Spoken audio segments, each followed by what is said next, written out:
हाँ, एक बात चल रही है लगातार हाल के दिनों में, जिस ढंग से हेमंत सोरेन का प्रवास दिल्ली हो रहा है, आके बार बार रह रहे हैं, उनको भी एक मुश्किल से आ रही है। पिछली सरकार में मुश्किल आई थी, बहुत बढ़ गई, सघन हो गई थी, उनको फिर जेल जाना पड़ा था। तो इस बार वैसी नौबत नहीं आया।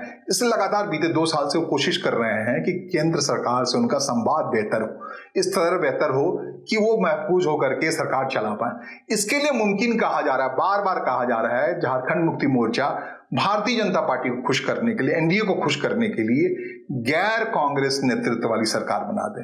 गैर कांग्रेस सरकार बनने की वहां इसलिए गुंजाइश बन सकती है कि अगर 34 सदस्यीय झारखंड मुक्ति मोर्चा को समर्थन मिल जाए बाहरी तौर पर, उनके साथ हैं ही अपने हिसाब से आरजेडी, उसके अलावा जो जेडीयू का समर्थन मिल जाए, एलजेपी का समर्थन मिल जाए, गैर कांग्रेसी गैर भाजपाई दलों का समर्थन मिल जाए, तो वहां संभव है, लेकिन हमेशा वो सरकार लटकी रहेगी। हाँ, हेमंत सोरेन के लिए गैर बीजेपी गैर कांग्रेस सरकार बनाने की गुंजाइश है। गुंजाइश यूं है कि 16 सदस्यीय कांग्रेस पार्टी में कोई बड़ा विघटन हो जिसके आधार पर सरकार को समर्थन मिले 16 में से, और 42 संख्या को लेकर के मुस्कुराते हुए हेमंत सोरेन अपना पूरा कार्यकाल पूरा करें।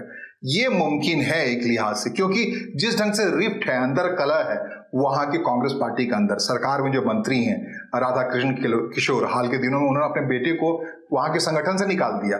राधा कृष्ण किशोर जो वित्त मंत्री हैं, वहां देख रहे हैं, उनकी भूमिका के बारे में बताते हैं। उनका रिकॉर्ड बड़ा शानदार है। छतरपुर है, पलामू इलाके में विधानसभा है, वहां के वो विधायक हैं, बड़े कद्दावर नेता हैं। उनकी जीत सुनिश्चित रहती है। वो भारतीय जनता पार्टी में रहे थे, वो विप रहे थे विधानसभा के अंदर। 2014 में जो प्रधानमंत्री नरेंद्र मोदी की सरकार बनी थी, उस सरकार में भारतीय जनता पार्टी की सरकार में चीफ विप हुआ करते थे भारतीय जनता पार्टी के। भारतीय जनता पार्टी क्या, उससे पहले कांग्रेस पार्टी से पहली बार विधायक बने थे, आरजेडी से भी विधायक बने हुए हैं, वो एजेएसयू से भी विधायक बने हुए, जनता दल यूनाइटेड से भी। तो घाट घाट के पानी पीने वाले राधाकृष्ण किशोर नाराज बताए जा रहे हैं कांग्रेस के केंद्रीय नेतृत्व से। हो सकता है उन्हीं के नेतृत्व में कोई बड़ा विघटन हो जाए कांग्रेस पार्टी के अंदर, एक विंग, जो कि काफी गुंजाइश है इस बात की और काफी चर्चा भी है। संगठनात्मक तौर पर भारी अंतर विरोध है और कांग्रेस पार्टी का आला कमान इस बात को समझ रही है। उसे पता था 4 मई को जब नतीजे आएंगे पश्चिम बंगाल के, और चारों तरफ जब भारतीय जनता पार्टी की सरकार होगी, तो उसके बीच में झारखंड मुक्ति मोर्चा के सरकार के साथ कांग्रेस के अलायंस को बनाए रहना मुश्किल हो सकता है। क्योंकि झारखंड मुक्ति मोर्चा का इतिहास रहा है, खास करके हेमंत सोरेन का इतिहास रहा है, जब पहली बार वो विधायक बने थे तो भारतीय जनता पार्टी के सरकार के साथ एनडीए पार्टनर होकर के उप मुख्यमंत्री बने थे। अर्जुन मुंडा की सरकार थी, उस सरकार में हेमंत सोरेन उप मुख्यमंत्री थे, और 2009 की बात है, राजनीति पहले पहले आए थे। तो उनके लिए भारतीय जनता पार्टी अछूती हो ऐसी बात नहीं है। इस लिहाज से कांग्रेस पार्टी खुद को काफी सतर्क कर रही है। संगठनात्मक तौर पर वहां रूपरेखा तय की गई है, हर संगठन महासचिवों की लंबी लिस्ट जारी की गई है, सचिव बनाया गया है। कांग्रेस पार्टी अलर्ट की मुद्रा में है।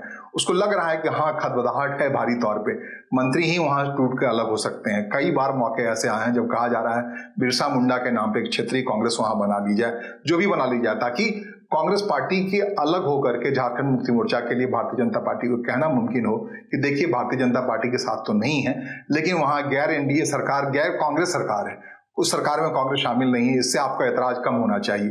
कॉन्फ़िगरेशन इस लिहाज से बड़ा महत्वपूर्ण है। हाँ, एक बात बता दें, झारखंड में भारतीय जनता पार्टी के अस्तित्व या वजूद कमजोर क्यों हुआ पड़ा है, इसके पीछे 2 बड़ी वजह है।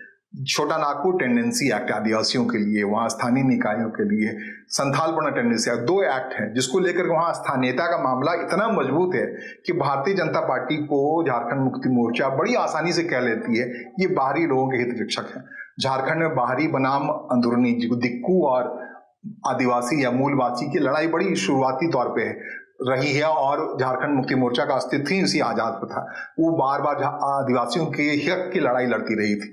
यही वजह है कि पड़ोस के राज्य उड़ीसा में आदिवासी भारतीय जनता पार्टी के पास हैं, छत्तीसगढ़ के आदिवासी भारतीय जनता पार्टी के साथ है। अभी हाल में जो पश्चिम बंगाल के चुनाव हुए हैं, तो वहां पर जंगल महल का इलाका हो, झारग्राम का इलाका हो, पुरुलिया का इलाका हो, आदिवासी बहुलता का इलाका हो, ये सारे आदिवासियों को अपनी तरफ रिझाने के लिए ममता बनर्जी ने झारखंड के मुख्यमंत्री हेमंत सोरेन का इस्तेमाल किया था।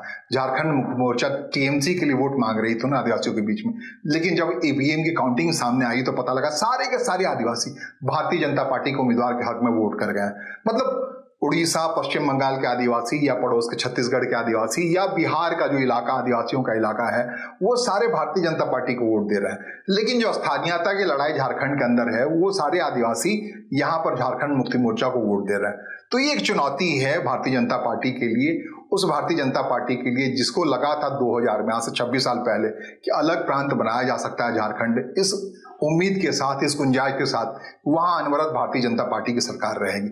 जब झारखंड बना था 2000 में, आज से 26 साल पहले, तो जो कॉन्फ़िगरेशन था बिहार विधानसभा का, बिहार से अलग होकर झारखंड बना है, उसमें 81 सदस्यीय विधानसभा बनाई गई झारखंड की। जो 81 सदस्य बिहार विधानसभा के लिए जीत के चले आए थे झारखंड भू क्षेत्र के, उन्हीं के सहारे नई सरकार बनी, बाबूलाल मरांडी की सरकार बनी, और उस सरकार को बहुमत मिल रहा था जनता दल यूनाइटेड और भारतीय जनता पार्टी के सहयोग से सरकार बनी गठबंधन की, और उस बहुमत के आधार पर सरकार चली, 2.5 साल तक चली। फिर भारतीय जनता पार्टी में अंतर्विरोध सामने आया, वहां मुख्यमंत्री बदला गया 2.5 साल के बाद ही, 5 साल का कार्यकाल पूरा नहीं होने दिया गया अर्जुन मुंडा की सरकार। ये अंतर्विरोध ही मोटे तौर पर झारखंड मुक्ति मोर्चा का आगे भारतीय जनता पार्टी को विवश कर दे रहा है कि वो बावरी नाम की पार्टी कहलाती जा रही। भारतीय जनता पार्टी कोशिश नहीं की है आदिवासियों के बीच में घुसपैठ करने की, ये कहना बड़ा ना इंसाफी होगा भारतीय जनता पार्टी के साथ। 2024 में जो मौजूदा विधानसभा बनी है, 6ठी विधानसभा, तो उससे पहले की सूरत बता देते हैं। 5वीं विधानसभा में हेमंत सोरेन ही मुख्यमंत्री थे, तब भी लगातार 5 साल तक की कोशिश होती रही कि उस सरकार को गिरा के भारतीय जनता पार्टी की सरकार बनाई जाए। अंत होते होते हालात ये आए कि हेमंत सोरेन को ईडी के मामले में जेल जाना पड़ा और झारखंड मुक्ति मोर्चा को अपना मुख्यमंत्री पद छोड़ना पड़ा। हेमंत सोरेन को और उनकी जगह चंपई सोरेन को मुख्यमंत्री बनाया गया, और उस मुख्यमंत्री को जब चुनाव में गई सरकार 2024 में, लोकसभा चुनाव के साथ हुआ था पिछला चुनाव विधानसभा का, तो चंपई सोरेन को भारतीय जनता पार्टी अपने पास ले आई टूट करके। मैं ये कोशिश थी कि वो तमाम इलाकों के आदिवासियों को लगना चाहिए कि भारतीय जनता पार्टी उनकी अपनी है। चंपई सोरेन के साथ चुनाव लड़ी, आदिवासी नेताओं की भारतीय जनता पार्टी में हालांकि कमी नहीं थी, बौरव किया गया झारखंड मुक्ति मोर्चा से चंपई सोरेन को, लेकिन नतीजे वहीं ढाक के 3 पात वाले हुए। झारखंड मुक्ति मोर्चा पहले से और ज्यादा मजबूत हो गई।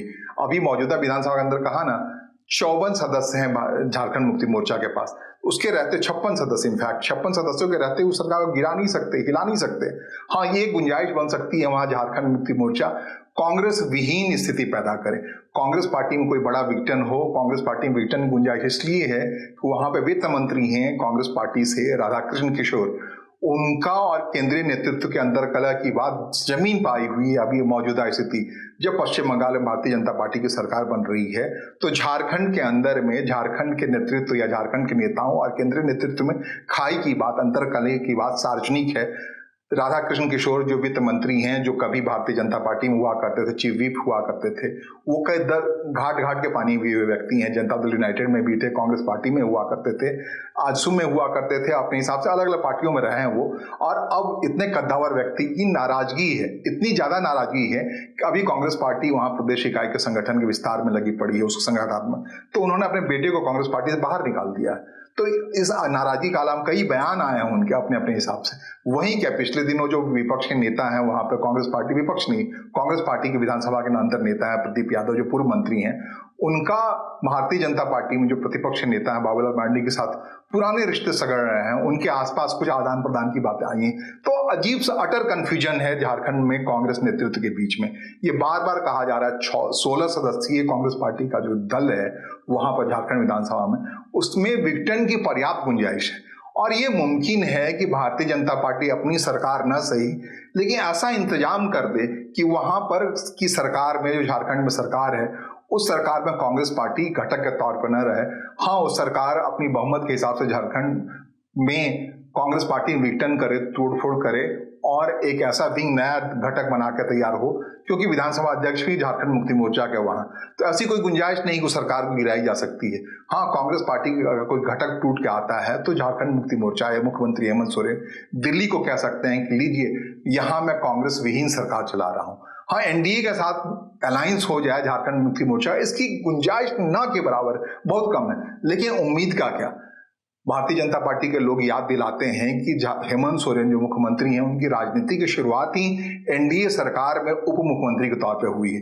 अर्जुन मुंडा की सरकार थी, उस सरकार में उप मुख्यमंत्री थे, तब राजनीति पहली बार जीत के आए थे 2009 की बात। तो भला उनके लिए भारतीय जनता पार्टी अछूत नहीं है, लेकिन ग्राउंड पे जो लड़ाई है, संघर्ष है, आज की तारीख में जब हम बात कर रहे हैं, भारतीय जनता पार्टी हर जिले में प्रदर्शन कर रही है अपने हिसाब से राज्य सरकार के कानून व्यवस्था पर सवाल कर रही है। और इतना ही नहीं, झारखंड मुक्ति मोर्चा केंद्र सरकार के खिलाफ प्रदर्शन कर रही, पेट्रोल की दाम या जो भी कुछ हुआ है सिलेंडर बढ़ने के नाम पर। तो सरकार में झारखंड मुक्ति मोर्चा, लेकिन वहां पर डबल इंजन की सरकार नहीं होने का जो एक दिख रहा है, झारखंड के शहर दर शहर प्रदर्शन हो रहे हैं। झारखंड मुक्ति मोर्चा अपने हिसाब से प्रदर्शन कर रही है, भारतीय जनता पार्टी अपने हिसाब से राज्य सरकार के खिलाफ प्रदर्शन कर रही है। और मुख्यमंत्री हेमंत सोरेन मौजूदा हालात में, जबकि पश्चिम बंगाल में जीत के बाद प्रधानमंत्री की इस आश्वासन के बाद कि गंगा पट्टी के तमाम राज्यों में अब उनकी ही सरकार है, वो इस बात को नजरअंदाज कर रहे हैं कि उसमें 83 किलोमीटर का झारखंड भी है, साहिबगंज जिला भी है। तो ये जानते हैं हेमंत सोरेन की आने वाली मुसीबत उनकी बड़ी है, इसलिए आज वो दिल्ली में बैठे हैं। ग्राउंड पे लड़ाई चल रही है अपने हिसाब से भारतीय जनता पार्टी और झारखंड मुक्ति मोर्चा के कार्यकर्ताओं के बीच में, कौन कितना बढ़िया प्रदर्शन कर रहा है। इस बीच में सरकार में शामिल जो भारतीय जनता पार्टी के खिलाफ जीत करके चली आई है कांग्रेस पार्टी, उसमें अटर कंफ्यूजन है। संगठन और सरकार में शामिल जो कांग्रेस के नेता हैं उनके बीच में अटर कंफ्यूजन है। बार बार संगठन के लोग कह रहे हैं कि वो लोग सारे संगठन के लोग काम नहीं कर रहे हैं जिसकी उम्मीद करनी चाहिए कांग्रेस आला कमान को। तो हालात बिल्कुल साफ है, वहां पर गैर कांग्रेस सरकार बनने वाली है। वो सूरत हाल जो है, जैसा कि हमने कहा कि झारखंड मुक्ति मोर्चा आरजेडी मिलकर के एक सरकार बना सकती है कांग्रेस के विघटन के साथ, वहां कुछ लोग आ सकते हैं और इस काम में ज्यादा देर होने वाला नहीं है, क्योंकि दिल्ली में बैठे हुए हेमंत सोरेन इस बात की तस्दीक कर रहे हैं कि आने वाले वहां 2 राज्यसभा के चुनाव हैं, उन राज्यसभा के चुनाव में साफ तौर पर बंटवारा हो, एक सीट भारतीय जनता पार्टी ले जाए, एक सीट झारखंड मुक्ति मोर्चा के पास रहे और झारखंड मुक्ति मोर्चा की उस सीट को किसी बड़े उद्योगपति को दिया जाए जो केंद्र और राज्य सरकार के बीच में एक पैच का काम करे, एक मैग्नेट का काम करे। इस बात पे बड़ी गंभीरता से वहां काम हो रहा है। किस दिशा में जा रही है झारखंड की राजनीति से देखना बड़ा दिलचस्प है, क्योंकि पड़ोस के सारे राज्यों में भारतीय जनता पार्टी की सरकार बन गई है और ये 83 किलोमीटर की गंगा झारखंड मुक्ति मोर्चा वाले राज्य में है, गैर भारतीय जनता पार्टी वाले राज्य में है, गैर एनडीए राज्य में है। ये कब तक अक्षुण्ण रहती है, कब तक बची रहती है, एक बड़ी चुनौती है गृह मंत्री अमित शाह के लिए भी, प्रधानमंत्री नरेंद्र मोदी के लिए और भारतीय जनता पार्टी के उस नैरेटिव के लिए भी जिसमें कहा जा रहा है गोमुख से गंगा सागर तक भारतीय ही जनता पार्टी है। इस नैरेटिव को अगर बुलंद करना है तो ज्यादा समय की बात नहीं है, झारखंड में भारतीय जनता पार्टी की सरकार एन केन प्रकारेण छठे साठेम समाचरित के अंदाज में हो जाए। फिलहाल क्या होता है हम भी देखते हैं, आप भी देखिए। मुझे सुनने और समझने के लिए आपका आभार, नमस्कार, धन्यवाद, जोहार।